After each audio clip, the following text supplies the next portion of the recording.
Alam nyo po ba na ito yung mga nangyari bago naganap yung mga kaguluhan dyan sa Senado na kung saan pinagmamalaki ng mga DDS at mga kababayan na wala daw nagawa etong si Secretary John Vic para pigilan daw etong si Senator Robin Hood Padilla. Yun naman pala mga kababayan, hindi naman pala hinaharangan ni Secretary John Vic etong si Robin Padilla. Yun naman pala, drama lang talaga ng mga DDS para sabihin na sila po ay ginigipit at pinipigilan na makapasok ng Senado. So ngayon mga kababayan, ito pala yung unang nangyari dyan. Nag-ikot-ikot muna sa labas ng Senado itong si Secretary, si DILG Secretary John Vic Remulla mga kababayan kaninang umaga. Dahil nga, di ba may nanawagan ng protesta ito pong si Senator Dante Marcoleta at itong si Senator Alan Peter Cayetano. So ngayon ito, tingnan muna natin and then pumunta tayo dito sa sinasabing nangyaring tulakan. Natin dito sa labas ngayon.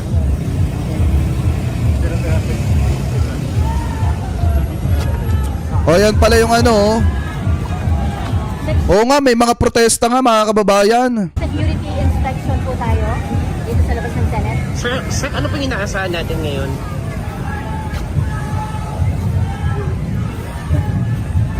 Ayan o. Sec, ano yung instruction from the president?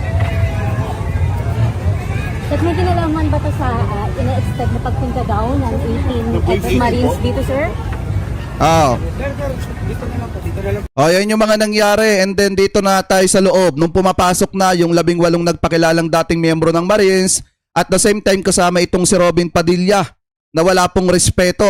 Anyway, ituloy pa natin. Excuse me. Pas ba dyan? Excuse me. Excuse me. Sir, tuloy po yung blue ribbon, sir. Excuse me.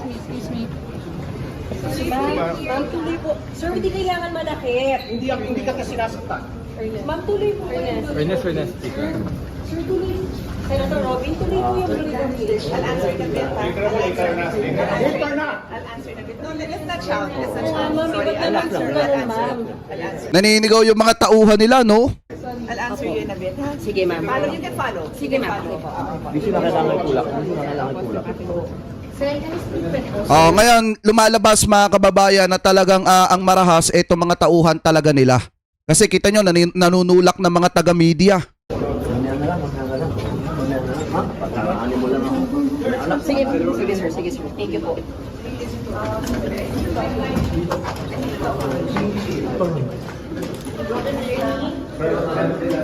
So, siya, kasama natin si Senator Cayetano.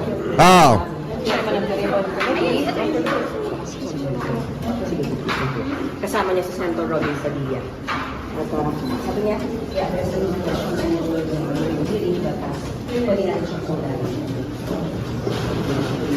Dito talaga natin makikita kung talagang patas yung investigasyon ng Senate Blue Ribbon Committee ni Dante Marcoleta, mga kababayan. Kasi kung patas yan, babanggitin niya lahat nung inaakusahan nila na nakatanggap ng mali-maletang pera at kasama dyan si Senator Loren Legarda.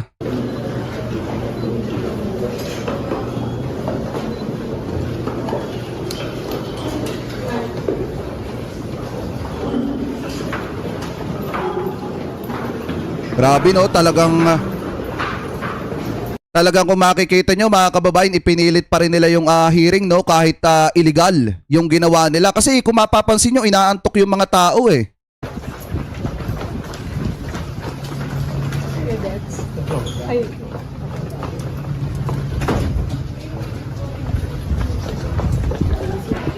Tingnan natin.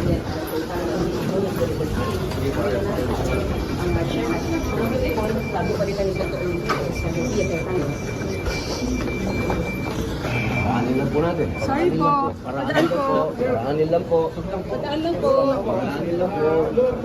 Ay, kita nyo yung mga tauhan no.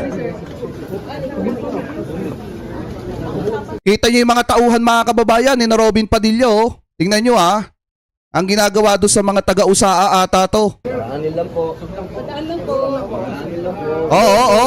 Oo. Diba?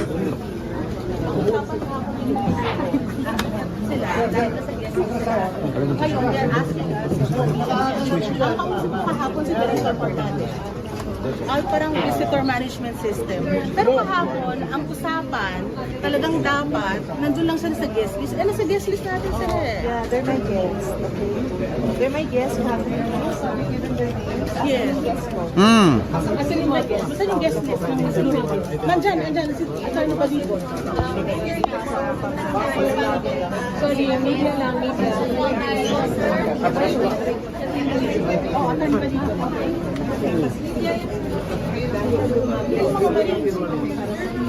So nandito yung mga guests na pinatawag ng ribbon cutting pero Ito, sinabaligod. pinapapasok ka na.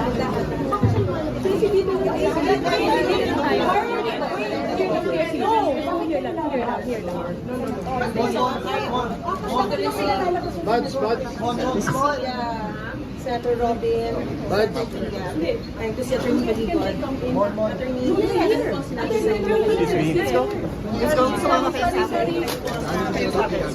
Ito na. Senator Pia Cayetano. Magkaroon kami.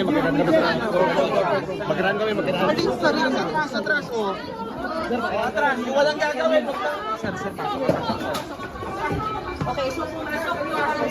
Ito, nagdire-diretso pa rin. Tapos pinagmamalaki ng mga DD-shit. Ang galing ni Robin. Tapos sinasabi ni Robin, meron daw siyang respeto sa Senado.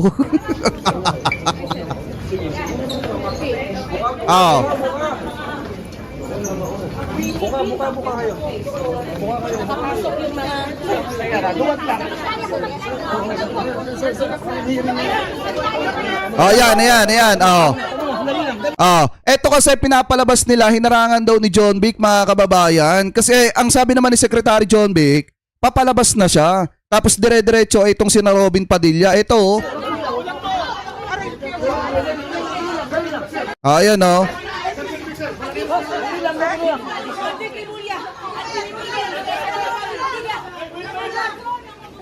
Ayun. Nag-Alabato de la Rosa si Robin Padilla, nagtatakbo papuntang session hall.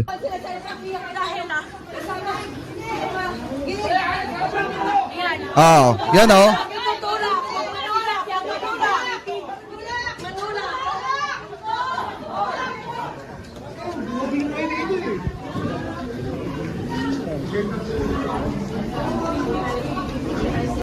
Di ba pinapalabas nila, mga kababayan, na hinarangan daw ni Secretary John Vic. So ngayon, ito, pakinggan natin yung balita about dyan. Ito yung sagot ni Secretary John Vic, mga kababayan, patungkol dun sa pangaharang issue. Ayan o. Secretary John Vic Remulla na hinarang sina Senador Pia Cayetano, Robin Hood Padilla at 18 nagpakilalang dating Marines papasok sa loob ng Senado. Balita mula Campo Crame, atin ni Radyo Patrol Marlene Padernos, Mars. Brikan nilinaw ni DILG Secretary John Vic Remulla na hindi niya intensyong harangan ang grupo ni Senator Robin Hood Padilla, Senator Pia Cayetano, kasama ang 18 dating Marines sa pagpasok nito sa Senado. Kasunod ito ng harapang girian ni Remulla at Padilla sa Senado. Sa Viber message, sinabi ni Remulla na naglalakad lang siya mag-isa nang biglang umano siyang natulak ng bugso ng mga tao. Wala rin umano siyang kasamang police blockade nang mangyari ang insidente. Kasi kung talagang intention, mga kababayan, na harangan ni Secretary John Vic yan, sana may mga pulis na at mga taga-NBI or mga taga-NBI dyan po sa loob ng Senado at nakaharang na yan dyan, mga kababayan. Pero kung makikita nyo, nag-iisa lang kasi itong si Secretary John Vic at itong si Senator Robin Padilla kasama yung mga bodyguard niya. Nilinaw din ng kalihim na nagtungo siya sa Senado para tiyaking maayos ang deployment ng PSPG bilang paghahanda sa mga inaasahang protesta. Una nang itinatawag ni Senate Pro Tempore Win Gatchalian si SALG Remulla para tiyakin ang seguridad sa buong Senado. Samantala, sa ibang balita naman, sinabi ni DGNCR Chief Colonel John Giagi na mananatili pa din sa ilalim ng police custody sa isang private hospital si dating DPWH Secretary Manuel Bonoan. So ibang usapin na yan, pero ang maliwanag dyan, hindi daw po hinarangan ni Secretary John Vic, mga kababayan, itong kampo ni na Senator Robin Padilla. Kumbaga, naglalakad lang daw siya mag-isa palabas. Kaso ang problema, nakasalubong niya itong si Senator Robin Padilla kasama yung mga tauhan niya. At kita naman din doon sa video, mga kababayan. Anyway, eto pa. Sek, ano pong masasabi niyo sa nangyaring gitgitan kanina habang papasok po yung grade 18? palabas na ako eh. Sir, is it your intention to block the Ah. 18 Marines, sir? Especially sa Pia, nagre-reklamo po siya, Senator Robin, kasi hinaharang niyo po. Hindi nga, palabas nga lang ako, di ba? Opo. I didn't have anybody to do. Palabas na ako eh. Ah. Set up this. Bigyan na lang a whole I didn't have any security with me, nothing. So it wasn't I wasn't trying to block. I could not have blocked them alone. Okay. Thank you, sir. Ayan, oh. Diba? Kasi mga kababayan, ang dami kasing drama nung kampo ni Alan Peter Cayetano. Marami silang dama, lalo na si Senator Pia Cayetano, na hanggang ngayon, mga kababayan, katulad ng kanyang kapatid na si Alan Peter Cayetano, na kapit-tuko pa rin sa posisyon bilang chairman ng Senate Blue Ribbon Committee, kahit hindi na naman siya ang chairman ng Senate Blue Ribbon Committee. So ngayon, mga kababayan, na ito, pakinggan natin yung statement or binitawang salita ni Senator Pia Cayetano, mga kababayan, dito po sa Blue Ribbon hearing po nila na isinagawa ni Rodante Marcoleta. So ito, i-play po natin. The Blue Ribbon Committee hearing is now called to order. Magandang umaga po sa inyong lahat. Let me start by thanking every single person here. I'd like to thank the staff and our media friends for allowing this event to take place. The reason why I have to thank all of you is because dun sa first floor, may mga nagsasabing hindi papapasukin ng resource persons natin. So kailangan silang sunduin. Nung sinundo ko naman, Eto na, nagdrama na! staff doon, napakaayos naman. Nagdrama na, mga kababayan! Nagdrama na! Humihingi naman ng mga pangalan, mag-register daw sila as guests. Sabi ko, there are guests. So walang problema, pinapasok po sila. Maraming salamat sa inyo. Our media friends, you're always welcome to cover.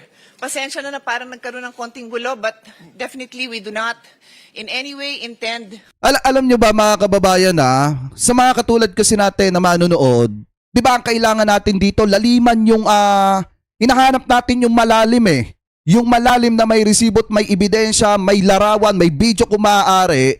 Dito po sa pagdinig din na Rodante Marcoleta. Pero ang nangyari, mga kababayan, nagmistulang palengke na nagkikwentuhan lang yung mga tao na kesyo ganito, ganyan yung nangyari. Parang ang alam niyo yung face-to-face na programa. Parang ganun yung nangyari, mga kababayan, dito sa hearing nila. Kasi naghahanap tayo ng ebidensya, resibo. Pwede ba yun ipapakita yung litrato ni Brosas, mga kababayan, nasa cellphone ni Baligod?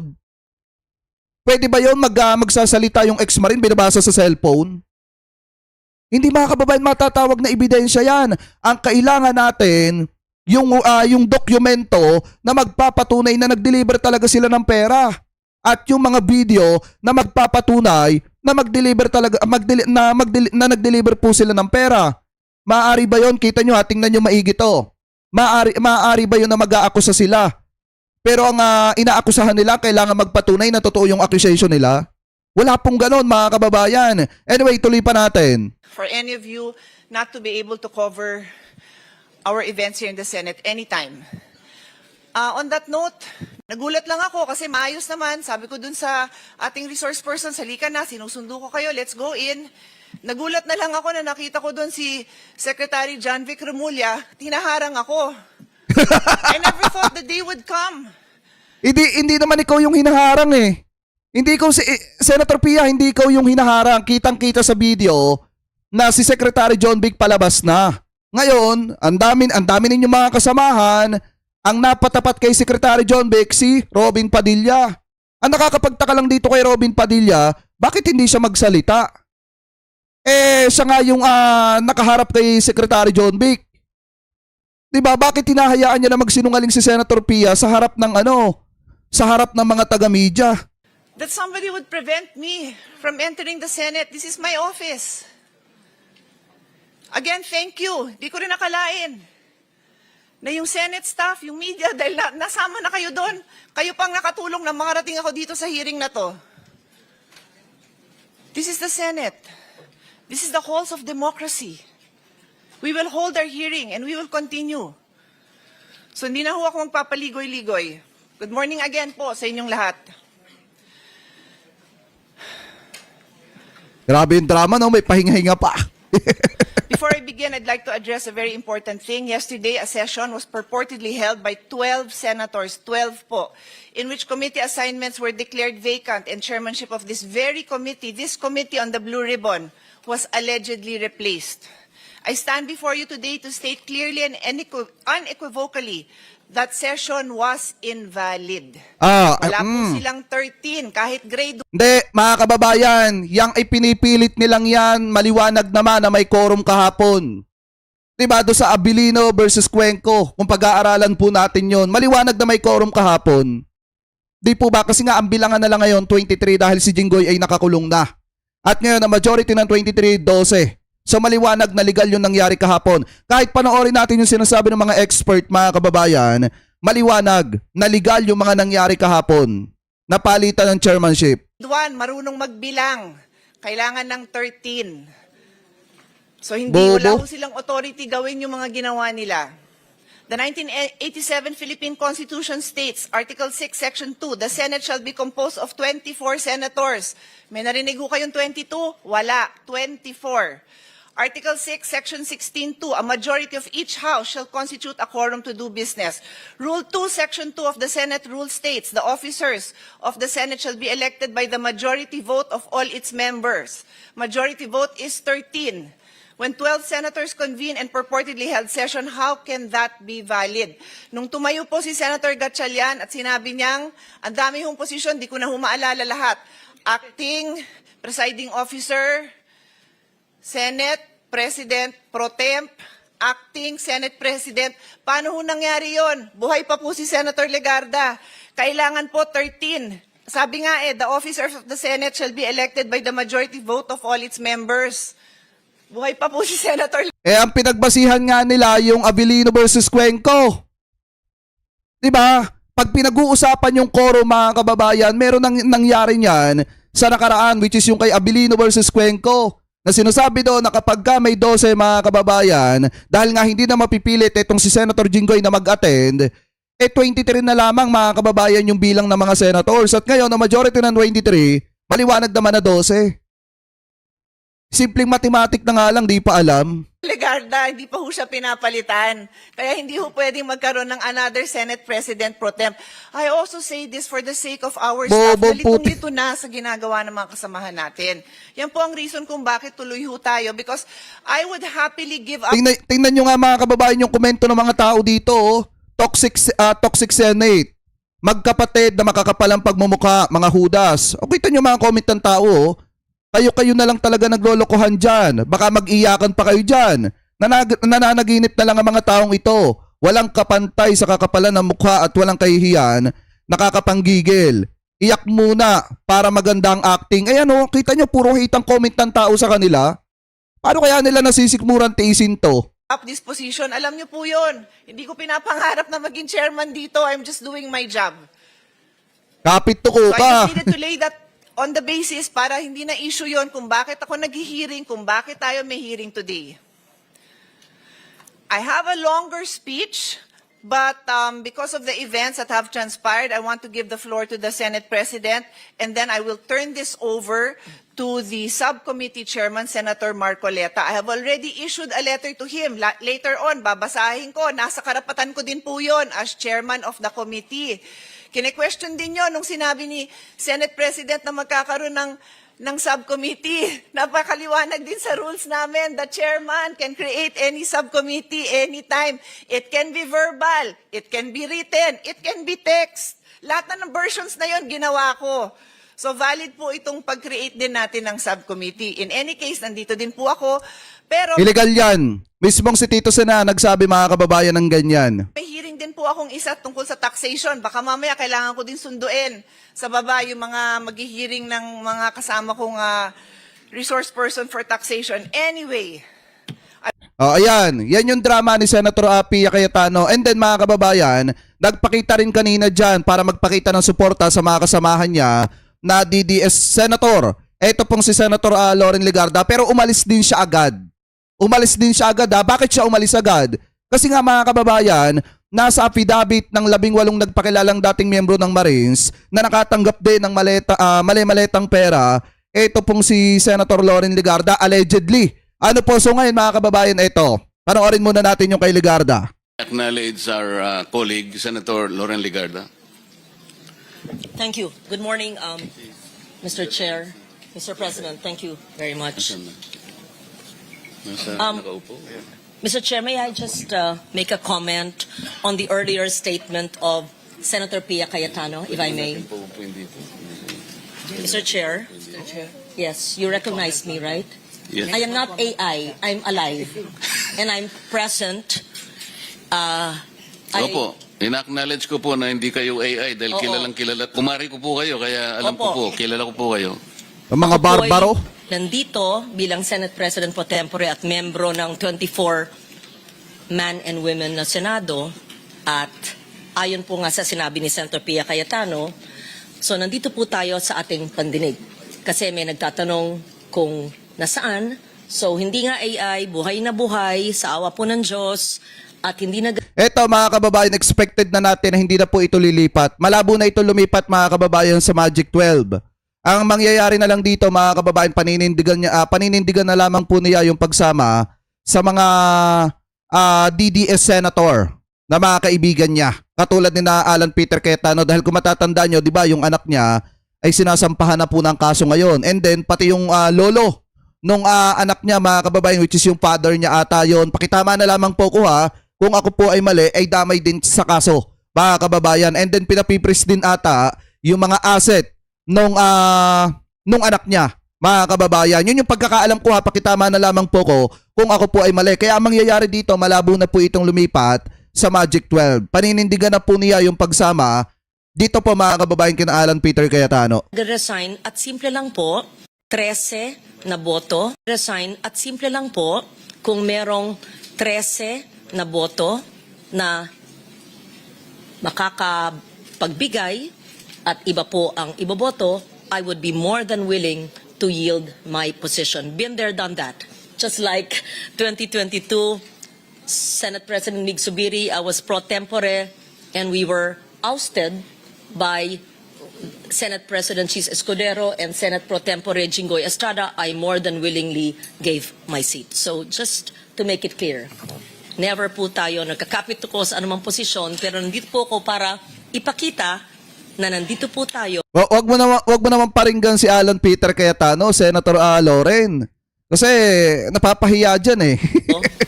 At hindi pa po tayo nagre-resign sa ating posisyon. At yan naman ay ayon sa Kapit ko din. Rule 2, Section 2 ng Senado. Salamat po. Patuloy po ang inyong hearing. Ako po'y makikinig sa ating mga bayani na nandito po ngayon. Salamat. Salamat po, Madam Senator. And then after nyan mga kababayan, di ba, kung mapapansin nyo, mukhang wala na po sa mga hearing. Ito pong si Senator Loren Ligarda. Bakit nga ba mga kababayan? Ito, basahin po natin yung post kanina. Yan, 1 hour ago. Ni Attorney Jesus Palsis. Kasi sabi niya dito, ito po yan. Sabi dito mga kababayan, alam nyo ba kung bakit dumating si Senator Loren Ligarda? Pero umalis agad? She needs to show support sa DDS script but has to leave ASAP or umalis agad mga kababayan dahil kasama siya sa binigyan ng maleta sa Forge Park based affidavit ng 18 nagpakilalang dating Marines mga kababayan. And then kung makikita nyo, may resibo po yan dito sa comment section. Natabunan, ayan, ito, yan. May resibo po yan sa comment section mga kababayan. Ayan sabi nga dito, Loren Ligarda and tahimik na si Villar kasama. Bakit daw mga kababayan? Ito basahin natin Ano ba sabi dito? Ayan kung titingnan nyo, sabi po dito si Orbelio at saka si Galapon at iba pa at si Paul Estrada ay nag-deliver kay Senator Loren Ligarda noong 2024 ng 2 maleta medium size na maleta sa number 40 North Forbes Park mga kababayan. Ayan Kaya pala nagsalita lang ng konti, nagpakita lang ng konting suporta do sa mga DD-shit ng senator na mga kasamahan niya, kasama pa rin pala siya. Doon mga kababayan sa affidavit nung nagpakilalang 18.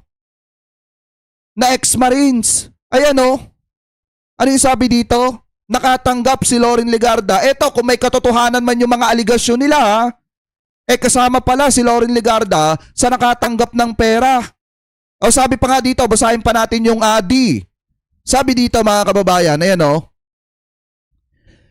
Kami, si Orbelio at saka si Laruder at iba pa at si Mark Teksay ay nag-transfer sa sasakyan ni dating Senator Bong Revilla ng 2 medium-sized na maleta pagkatapos ng meeting niya kay Saldico sa restaurant at sa The Taste of LA, Morato Street, Quezon City noong 2024. Ngayon mga kababayan, bukod pa dyan, sabi pa dito, yung F naman, kami, Orbelio at saka itong si Bubares at iba pa, kasama si John Paul Estrada at Saldico ay nag-deliver ng 7 daw na medium-sized na maleta kay dating Senator at DPWH Secretary Mark Villar noong 2022 sa kanyang bahay sa Daang Hari Las Piñas mga kababayan. Ayan o, kung makikita nyo kasama si Loren Legarda at saka si Mark Villar.